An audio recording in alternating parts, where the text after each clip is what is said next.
ఎగ్జామ్లో ఎక్కువగా రిపీట్ అవుతున్న ప్రశ్న, ఇక్కడ టైం 4:20 అయినప్పుడు రెండు ముళ్ళ మధ్య కోణం ఎంత అని అడుగుతున్నారు. సో 4:20 అంటే ఇక్కడ 4 అనేది అవర్స్, 20 అనేది మినిట్స్. ఎలాంటి ఫార్ములా అప్లై చేయకుండా, స్టెప్స్ తీసుకోకుండా డైరెక్ట్గా ఆన్సర్ చేసే ఒక సింపుల్ ట్రిక్. సింపుల్గా మీరు ఈ మినిట్స్ ఏదైతే ఉందో ఆఫ్ తీసుకోండి, అంటే బై 2 చేయండి. So 10, so answer 10 degrees. For example 8:40, so answer ఎంత అంటే ఈ టైం 8:40 అయినప్పుడు రెండు ముళ్ళ మధ్యలో కోణం ఎంత ఉంది అంటే జస్ట్ ఈ మినిట్స్ని ఆఫ్ తీసుకోండి. 40లో ఆఫ్ ఎంత అంటే 20, సో ఆన్సర్ 20.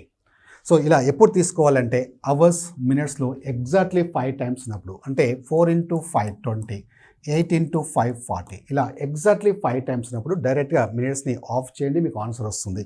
సో దీని ఆన్సర్ మీ కామెంట్లో చెప్పండి. ఓకే, 9:45 అయినప్పుడు రెండు ముళ్ళ మధ్య కోణం ఎంత?